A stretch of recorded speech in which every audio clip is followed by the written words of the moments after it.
조선 궁중기사. 목숨을 건 흉계를 꾸민 기생을 둘러싼 쟁탈전.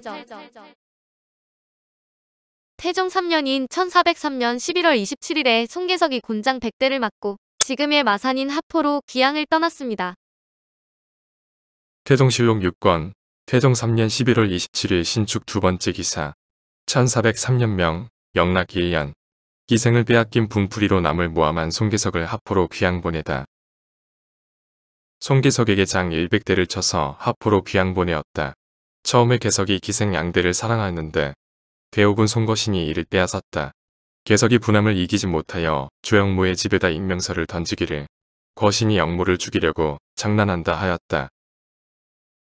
영무가 임금께 아뢰었더니 임금이 거신을 불러 묻기를 너는 원수로 여기는 자가 누구이냐 하였다. 거신이 말하기를 기생 때문에 계석이 나를 원수로 여깁니다 하였다. 순금사에 명하여 계석을 가두고 힐문하게 하였더니 과연 항복하였다. 계석이 늙은 어미가 있는데 임금께 아뢰기를 큰 아들인 송계시는 일찍 죽고 오직 계석만이 남아 있사오니 기옵건대 그 죄를 면해 주시어 제사를 잇게 하소서 하니 임금이 불쌍히 여기어 죽음을 면하여 주고 순금사에 명령하기를 계석의 죄는 마땅히 죽을 것이나 그 어미를 위하여 용서한다. 장을 쳐서 죽게 하지 마라 하였다. 계석은 송문중의 아들이다. 송계석은 기생 양대를 빼앗긴 후 송거신과 원수지간이 되었는데 분풀이로 송거신을 정승 조영무를 죽이려는 살인자로 몰려고 했지만 실패하고 의금부에 끌려가 송거신을 무고한 사실을 실토했습니다. 송계석의 아버지 송문중은 태조 이성계의 장수 시절부터 수하로 있던 인물로 태조는 송문중의 충심을 높이 평가해 원종공신에 준하는 대우를 해주고 좌부승지와 풍해도 안찰사로 임명했습니다. 이처럼 한양에서 제법 권세를 부리던 집안 출신인 송계석은 좋아하던 기생을 빼앗긴 분풀이를 하고 싶었을 것입니다. 그러나 송거신은 송계석이 함부로 덤빌 인물이 아니었는데 무장 출신인 송거신은 낭장으로 있을 때 태종 이방원의 목숨을 구한 은인이었습니다. 태조실록 8권 태조 4년 10월 13일 계무 두 번째 기사 1395년 영홍무 28년 정왕군이 사냥 갔다가 표범에 물릴 뻔하다. 외연백 이화가 정왕군을 청하여 서교에 가서 사냥하다가 정왕군이 성낸 표범에게 부닥침 받아요. 거의 면하기 어려울 즈음에 낭장 송거신이 말을 달려 따라가니 표범이 정왕군은 놓아두고 반대로 거신을 따라와서 앞으로 달려들어 말 위에 올라 안장을 깨물었다. 거신은 말 위에 누워서 이를 피하니 표범이 겨우 말과 떨어졌다. 낭장 김덕생이 뒤를 달려가서 활을 쏘아 한 발에 표범을 죽였다. 정왕군이 이인에게 각각 말 한 필씩을 주니 태조도 거신에게 말 한 필을 하사하고 화엄인제에게도 또한 각각 말 한 필씩을 하사하였다. 당시 왕자였던 이방원은 숙부 이화의 제안으로 사냥을 나갔다 표범의 공격을 받았는데 표범에 물려 거의 죽을 뻔했지만 송거신이 달려든 덕분에 가까스로 위기를 모면했습니다. 태종은 왕위에 오른 뒤 자신의 목숨을 구한 공로를 높이 평가하여 송거신을 저명공신 4등으로 올려 토지와 재산을 하사했습니다. 태종실록 1권 태종 1년 1월 15일 의 두 번째 기사 1401년명 건문 3년 이조 이고이 등에게 좌명공신의 훈호를 내리는 교서. 임금이 잠저에 있을 때에 한산 서쪽에서 사냥하다가 성난 표범을 만나 말에서 떨어졌었다. 거신이 말을 달려 지나가니 표범이 이를 쫓아갔으므로 임금이 위태한 지경을 모면하였는데 이때 이르러 좌명의 열에 참여시켰다.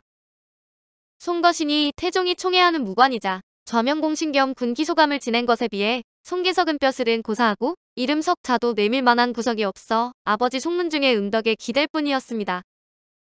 그러나 태종이 왕위에 오른 뒤로는 태조의 옛 수하들은 세력이 약해졌을 뿐 아니라 송문중마저 세상을 떠서 송거신의 세도가 아니라도 누군가를 무고하려면 목숨을 걸어야 했습니다. 무고 사실이 발각되면 차명을 면하기 어려웠기 때문인데 송계석은 송문중이 남긴 유일한 아들이었던 덕분에 목숨은 부지하고 유배형에 그쳤습니다. 이렇듯 송계석이 목숨을 걸고 엉뚱한 일을 자행한 이유는 사랑하던 기생을 빼앗긴 원한을 갚기 위해서였는데 유치하기 짝이 없지만 당시에는 송계석처럼 기생 문제로 사활을 건 남성들이 적지 않았습니다.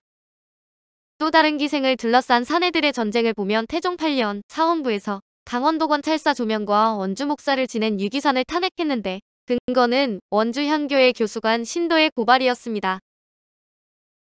태종실록 15권 태종 8년 4월 29일 정미 4번째 기사 1408년명 명락 6년 사헌부에서 강원도 도관찰사 조면과 전 팔원 주목사 유기산의 죄를 청하다.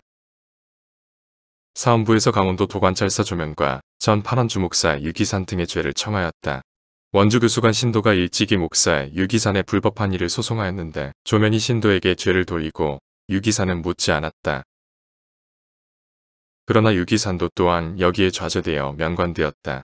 황부에서 논핵하여 아르기를 전 팔원 주목사 유기산이 사전에 실려있는 산신을 가지고 수저하며 태형을 가하였으니 이미 불경하고 또 황후를 위하여 거해하던 날에 풍악을 울리며 야눔하였고 관찰사 조면과 더불어 함께 부처한 사람 전직의 우사에 가서 술이 몹시 취하여 춤을 추었으니 수량의 의가 조금도 없습니다.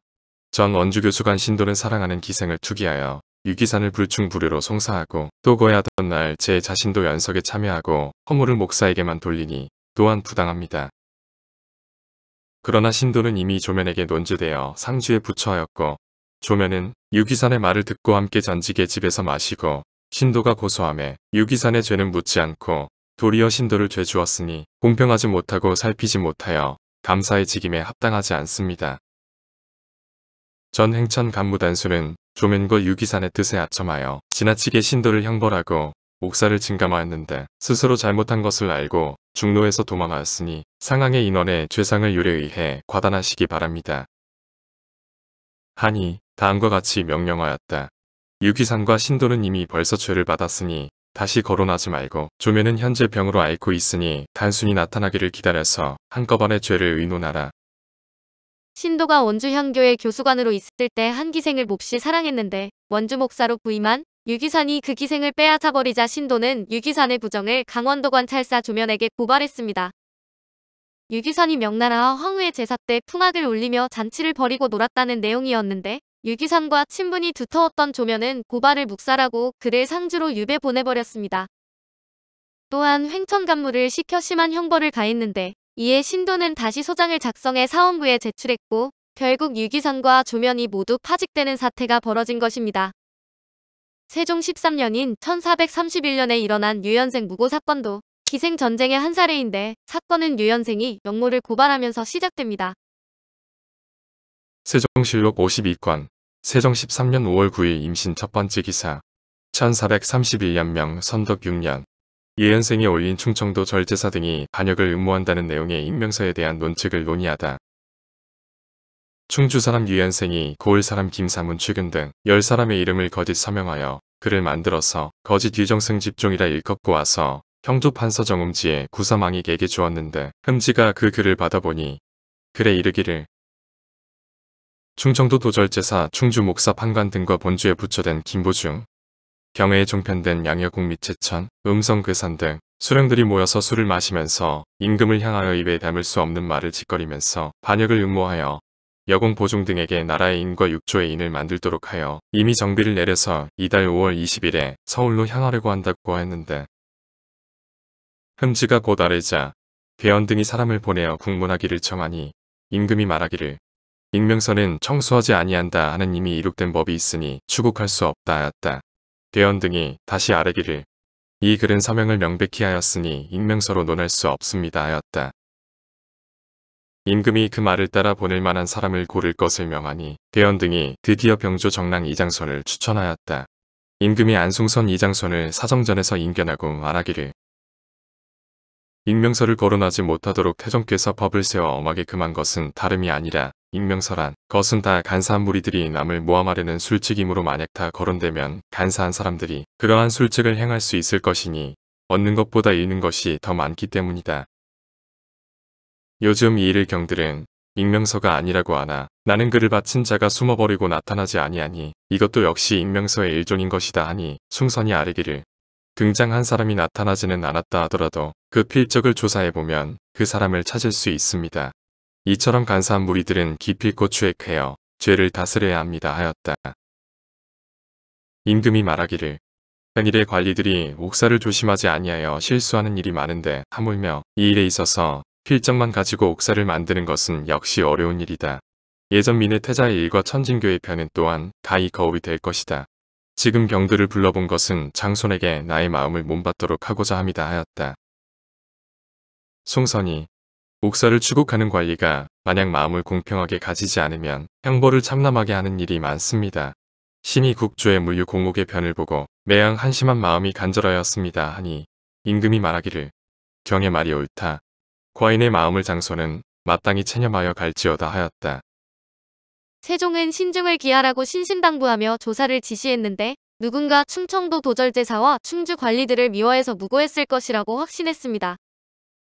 진상을 살펴보니 세종의 추측이 들어맞았는데 유연생은 충주 관리들을 무고한 이유에 대해 실토했고 결국 유연생은 이 일로 차명에 처해졌습니다. 세종실록 52권 세종 13년 5월 25일 무자 4번째 기사 1431년명 선덕 6년 유연생을 부대시로 차명에 처하다. 의금부에서 아뢰기를 충주에 나는 죄인 유연생의 말에 김보중이 나의 기생 예성화를 빼앗고 도리어 의심하고 꺼리는 마음이 생겨서 양여공과 더불어 내 과실을 도절제사에게 고소하여 절제사가 믿고 군역을 청하려고 하며 또 내가 의창의 정미를 얻으려 하니 목사와 판관이 꾸짖기를 내가 기생을 대하고 앉았으니 마음과 행동이 옳지 못한 자이다 하여 내치고 주지 않으며 괴산 음성 제천 등 고올의 수령들이 절제사와 더불어 연애할 적에 내 기생을 대하여 함께 내 허물을 말하였으므로 이 때문에 원망을 품고 거짓 반역을 모의했다고 하였다고 하오니 이민년의 왕지에 난원이 위를 범하여 정리가 모해하려고 한 자는 차명에 처하고 가산을 정몰한다 하였으니 부대시로 처형하소서 하니 그대로 따랐다. 실록에는 유연생처럼 목숨을 걸고 기생전쟁을 벌이다 처참한 결과를 맞이한 이들의 흔적이 무수히 남아있는데 소지용 쟁탈전은 그 대표적인 예라고 할 수 있습니다. 세종실록 84권 세종 21년 1월 20일 두 번째 기사 1439년명 정통 4년 기생 소지용을 차지하기 위한 사건을 취조하여 보고하게 하다. 처음에 일성군 정효전, 궁지중추원상허의 지병조사 정종성, 호조저랑 방문규행 사직권 이수 사직 조승, 부사직 조성산 등이 종묘제를 서게한 후에 영분명, 권홍의 집에 모이어 기생 소지용과 김교월 등을 불러서 마시었는데 소지용은 효전이 전에 간통하던 자이고 서산군 해와도 또한 통하였었다. 해가 이날 길에서 소지용을 뺏노라 다투게 되자 성산승 등이 효전에게 아첨하느라고 죄도 아닌 것을 가지고 김교월과 소지용 등을 형장을 때려 상처를 내었다. 사헌부에서 그 일을 적발하여 아래어 효전을 의금부에 하옥하여 국문하게 하고 또 종부시에 명령하여 해를 취조하여 보고하게 하였다. 서산군 이해는 양녕대군의 아들이고 일성군 정효전은 도총제를 지낸 정진의 아들이자 태종의 딸 숙정홍주의 남편으로 기생 때문에 종친과 부마가 길에서 멱살잡이를 한 셈입니다.